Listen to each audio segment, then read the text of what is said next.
Good morning, good evening, good afternoon, depending where you are in the world. Today, I have a very special unboxing, or should I say, unboxings for you. I have the brand new iPhone 12, the iPhone 12 Pro, some accessories, including the MagSafe charger, which we will go in depth with in this video. And I'm gonna start with the iPhone 12 over here. Now, if you want to see my iPhone 12 Pro unboxing, stay tuned for part 2 of this video. But right now, let's see the iPhone 12. Before I open this up, look at this box.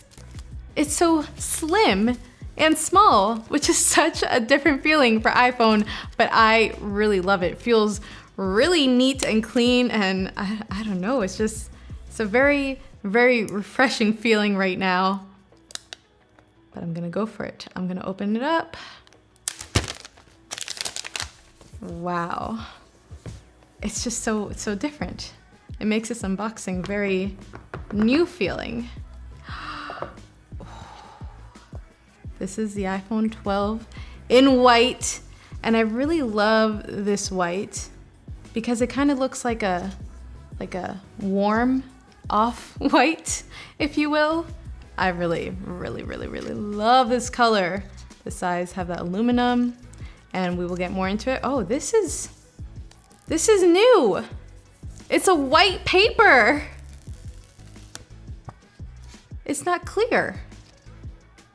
Oh, it tells you, it gives you instructions of where the buttons are, the charging on the bottom.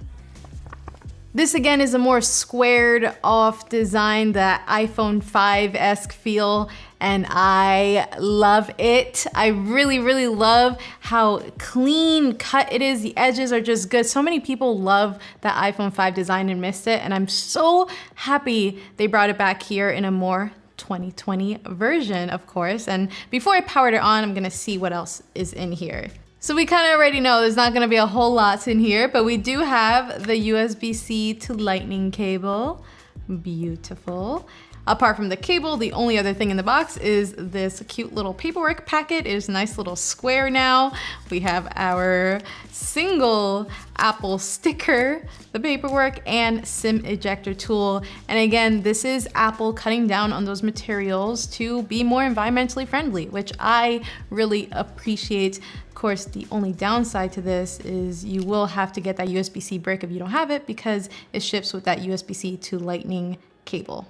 So I can see why people might be a little frustrated with this move, but all in all, after seeing the packaging up close and knowing its carbon impact, I can see why they did this.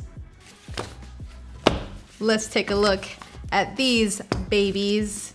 What should I start with? I'm going to start with the MagSafe charger because I gotta see this.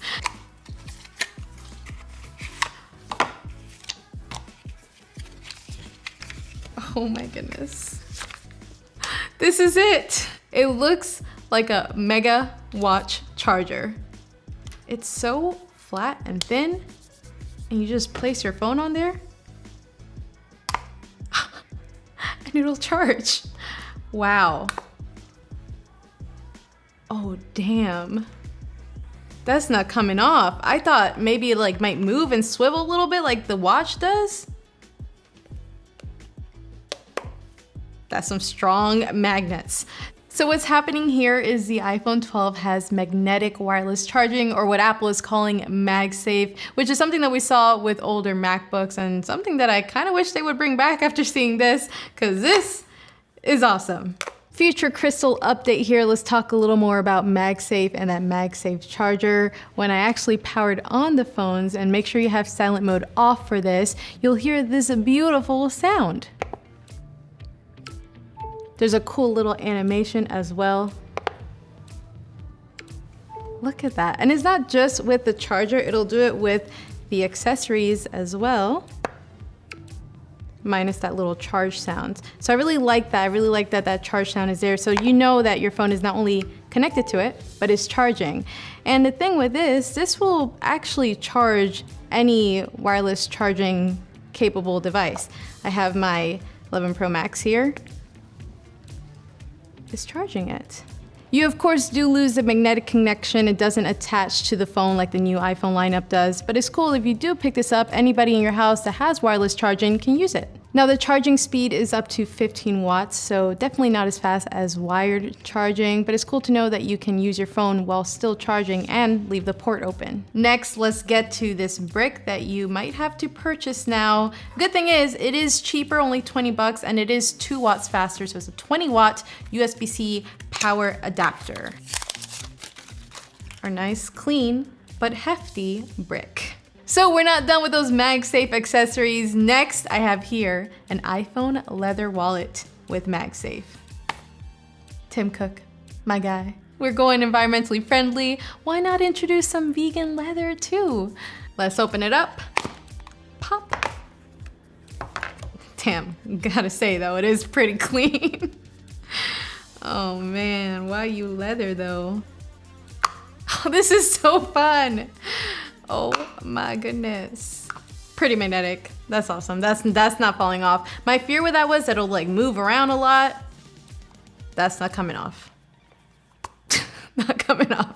Magnets. Magnets are cool. Next, we have a silicone case for iPhone 12 and 12 Pro because they're both 6.1 inches. So same case for both phones.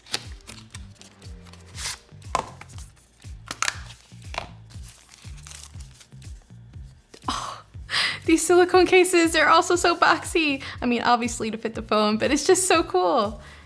Feels nice. It's got that little circle in there with the MagSafe. Let's put it on.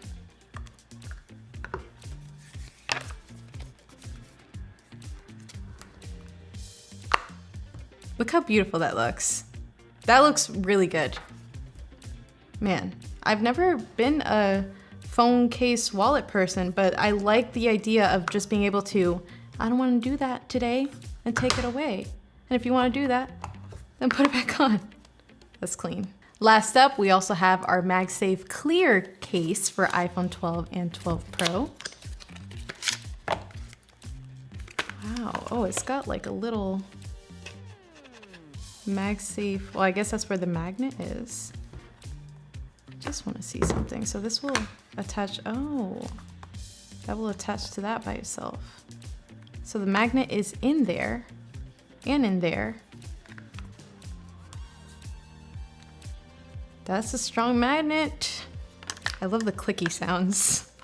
Clean. So we are powered on, and damn, the bezels are slightly smaller. It's not really all that visible when you're putting it side by side to the older phone, but it looks like just when it's powered on, that's when you can tell like the squared off design, the slightly smaller bezels, the slightly smaller notch, all looks so good together. I feel like this is the phone back in the day when you saw future iPhone concepts, this was it. And like, I feel like I'm holding that iPhone future render in my hand. Some other outer differences right off the bat, obviously the buttons are flat as well, just to match the side of the phones, and that does feel nicer to me. This over here is new, this guy. This is the 5G millimeter wave antenna, so we're gonna have to test those 5G speeds out. Now on the other side, the SIM card slot is down here now as opposed to being on the right side, and I actually have an iPhone 11 here, so we could directly compare those sizes, and they're both 6.1 inches, but this one is smaller. The other thing I'm loving right off the bat is that camera hump. It is a lot less prominent on here, and overall it's just feeling a lot cleaner. Speaking of camera, I got a chance to take some photos the past couple of days, and as we know, year by year, iPhone cameras just get better and better. But I was especially impressed when it comes to low light. On top of the better sensors and that A14 with the neural engine doing its magic, we also now have night mode on the ultra-wide camera and the front-facing camera. Thank goodness. So for reference, here's an iPhone 12 ultra-wide night shot compared to last year's 11 Pro. And as you can see, the difference there is night and day, does not even compare. It is so much better thanks to night mode.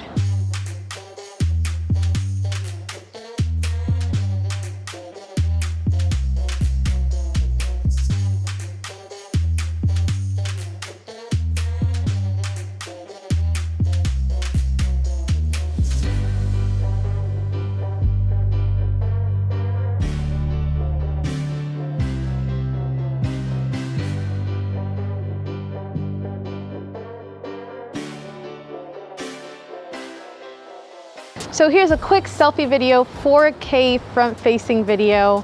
We're outside, got that nice blue sky behind us. How's that detail? How's that stabilization when I move around? It's looking pretty darn good, but let me know in the comments below. Jumping to the rear camera, here's what 4K looks like on there. I do have Dolby Vision turned off because this video is not in HDR, but I will be doing a follow-up video diving all things Dolby Vision HDR. But for now, here's just a quick look at 4K on the back. Just to give you a little sneak peek of what's to come with my iPhone 12 Pro video, obviously we get that third camera, but on top of that we get the brand new LiDAR sensor, which in this case gives you the ability to take night mode portrait shots. So here's a look at that. And I also feel like this makes it easier to edit those low light photos. We get more light in, more flexibility to edit. I edited this one all in the Stock Photos app. So after a full weekend with the iPhone 12, I gotta say I'm pretty impressed with not only its speed, its snappiness, that A14, the camera, but things like MagSafe have been awesome too. And you already know I'm gonna be diving into the camera the next couple days. So let me know if you guys have any questions. Also with the 12 Pro, what phone do you wanna see it against? Thank you guys so much for watching. Don't forget to subscribe and I'll see you later.